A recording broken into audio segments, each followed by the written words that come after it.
അത് പ്രതീക്ഷിക്കുന്നുണ്ട്. ഞാനിപ്പോൾ പറഞ്ഞേ ഉള്ളൂ. മുനമ്പം കമ്മീഷനെ സിംഗിൾ ബെഞ്ച് സ്റ്റേ ചെയ്തതാണ് കോംപ്ലിക്കേഷൻ മുഴുവൻ ഉണ്ടാക്കിയത്. ആ സ്റ്റേ ലീഗലായി നിൽക്കുന്നതല്ല എന്ന് ഞങ്ങളൊക്കെ പറഞ്ഞതാണ്. അത് സ്റ്റേ ചെയ്യണം എന്ന് ഗവൺമെന്റ് കോടതിയിൽ വാദിക്കുകയും ഇപ്പോൾ ഗവൺമെന്റ് തന്നെ പറയുന്നുണ്ട് പ്രശ്നം തീർക്കാൻ ഞങ്ങൾക്ക് അധികാരമുണ്ട്.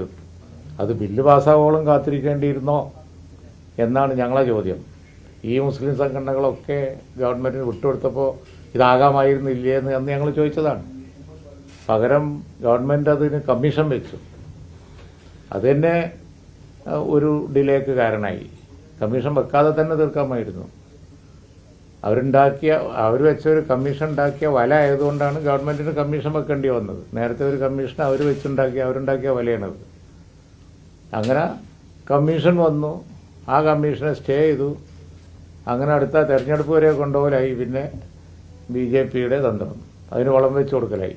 ഇപ്പോൾ ബില്ല് പാസ്സായപ്പോൾ അവർ ശക്തമായിട്ട് കോടതിയുടെ മുമ്പിൽ വന്ന് പറഞ്ഞു സ്റ്റേ വെക്കേറ്റ് ചെയ്യണം. ആ സ്റ്റേ തന്നെ ഇല്ലീഗലാണെന്ന് നമ്മൾ വാദിച്ചു. കറക്റ്റാന്നിപ്പോൾ വന്നു.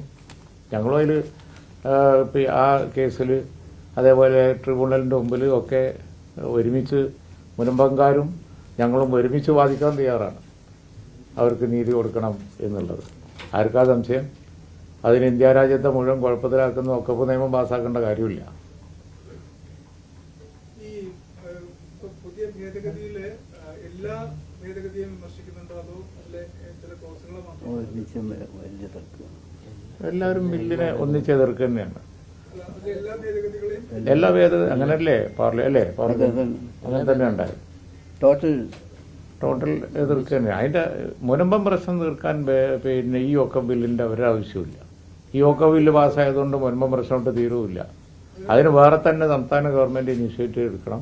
കോടതി ഇപ്പോൾ സ്റ്റേ വെക്കേറ്റ് ചെയ്തുകൊണ്ട് ഗവൺമെന്റിന് കുറച്ചും കൂടി ഫ്രീഡം കിട്ടിയിരിക്കുകയാണ്. ഗവൺമെന്റ് അതിവേഗം അതിന്റെ നടപടികൾ പൂർത്തിയാക്കിയാൽ മുനമ്പം പ്രശ്നം അവിടെ തീരും. അതിന് ഇവിടുന്ന് ആൾ പോകുമൊന്നും വേണ്ട. ഇവിടുന്ന് മന്ത്രിമാർ അവിടെ പോയി കാര്യം കൈകാര്യം ചെയ്യേണ്ട കാര്യമൊന്നുമില്ല. ഒരു സ്റ്റേറ്റ് മാറ്ററാണ്.